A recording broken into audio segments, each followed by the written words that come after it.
Hello, my name is Dr. Fred Sylvester from New Hanover Chiropractic, and welcome to this episode of Health Talk.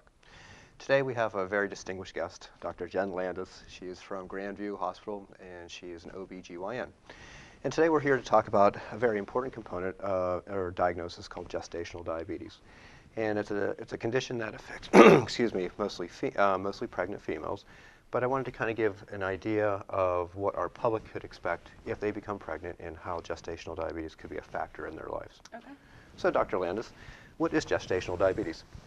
Gestational diabetes, as you already said, it's diabetes that occurs in pregnant women, and it is diagnosed for the first time in pregnancy. Okay.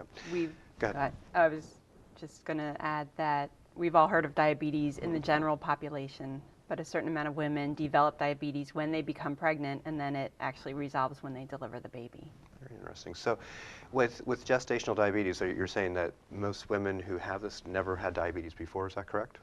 That's right. Okay.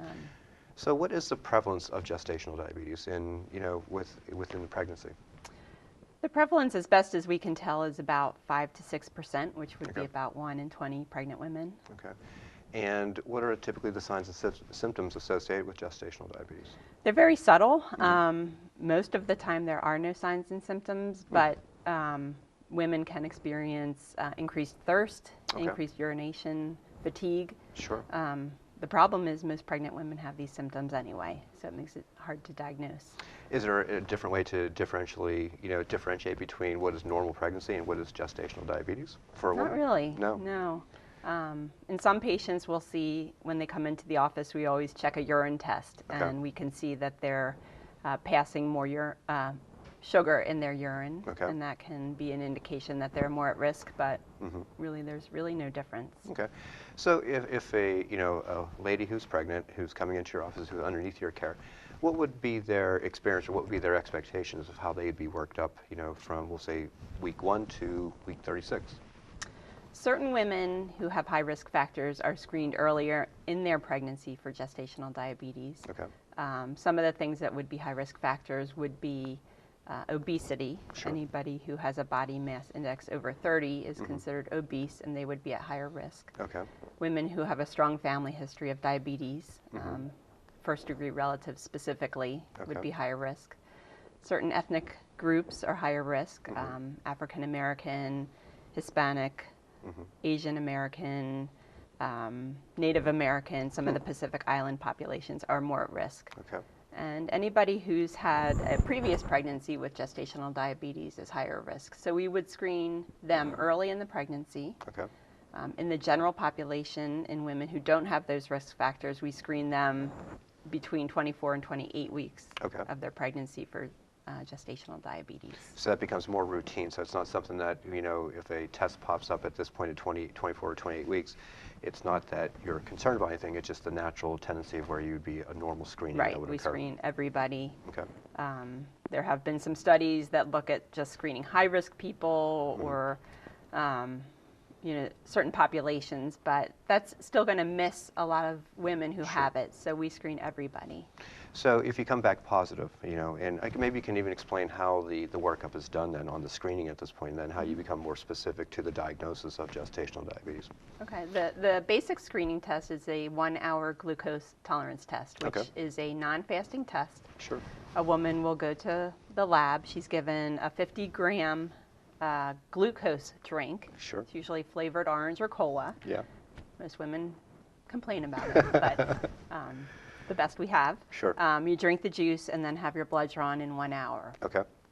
Normal measurement of glucose would be between less than 135 or so. So anybody over 135 to 140 is considered to have an abnormal test, and then goes on to additional testing. Okay.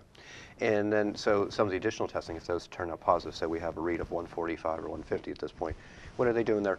Then she needs to do a 3-hour glucose tolerance test. Okay. So this is a fasting test. Okay. It would be an 8 to 12-hour fast. Okay. Come into the lab, have a fasting blood sugar drawn, drink the juice, and then have blood drawn 1, 2, and 3 hours later. Gotcha. If 2 out of those 4 values are abnormal, she's a gestational diabetic. Okay. So, when you become gestational diabetic diagnosed at this point, What is the risks to mom and unborn baby at that time? You know, the risks are highest to the baby. Okay. And this is all determinant on how well she can control the condition. Okay. So in a woman who adheres to a diet, keeps her blood sugars in a good range, Sure. typically the risks are minimal. Okay. But in women who do not control their diet and their blood sugars, the risks go up. Okay. The biggest risk is what's called fetal macrosomia, Okay. which is a large baby. Sure.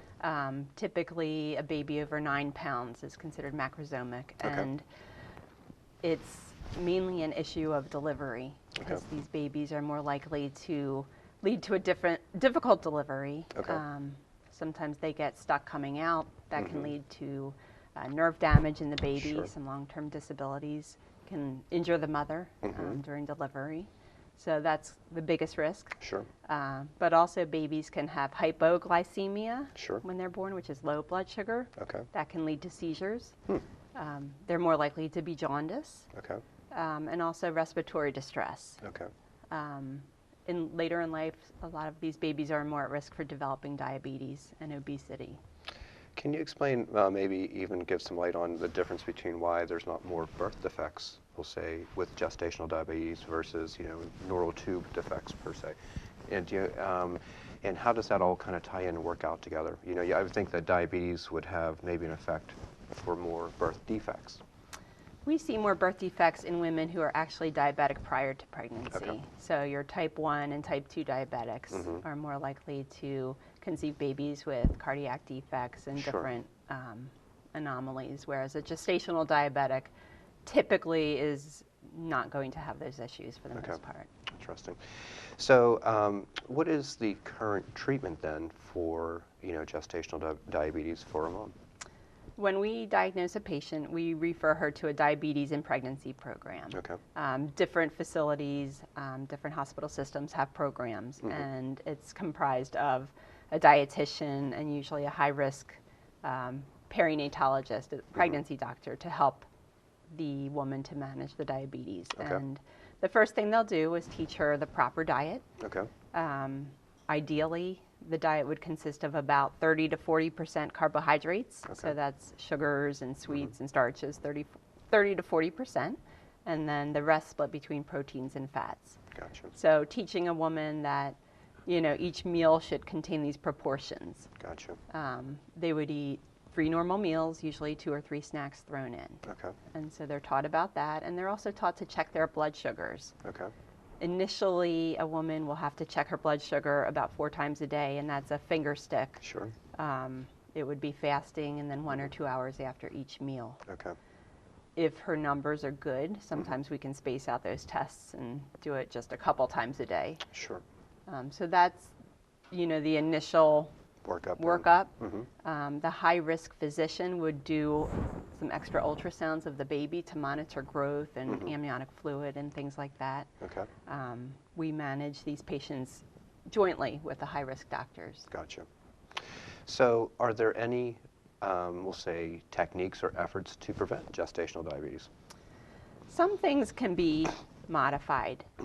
Family history cannot. So if you have Sure. a strong family history of diabetes, there's not much you can do about it. But Okay. things that are modifiable would be weight and exercise. We have a huge problem with obesity in our population. It's about 30% or more.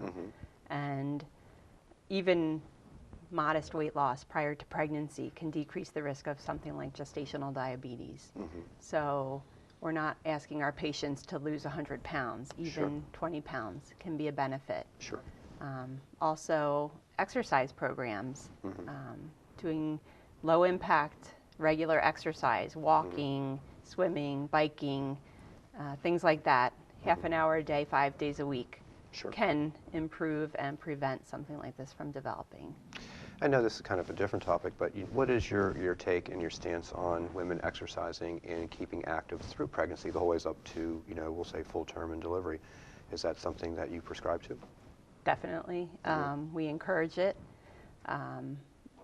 We don't necessarily emphasize starting a new exercise program in somebody who hasn't been Sure. an exercise type person. But walking, moving, stretching, flexibility is very good because there's a lot of aches and pains and discomfort that comes with pregnancy. Sure. In women who do exercise regularly, most of the time they can continue those things with some modifications. Sure. The things that we kind of steer away from would be things that have an extra risk. Things like skiing or, Sure. cycling where, she could fall and, injure. have trauma to her For sure. belly. Then we, usually ask them to do the stationary bike instead So of the outside bike. yeah, things like that. But exercise is wonderful, and we encourage it. And there was another little thing that I think you and I both came across when we were, getting ready for the show was about fiber. Right. I thought that was a very interesting component that we kind of discovered. So what do you think about fiber? It has been shown in some studies that a diet higher in fiber can decrease the chance of developing gestational diabetes. Fiber is good for any of us. Sure.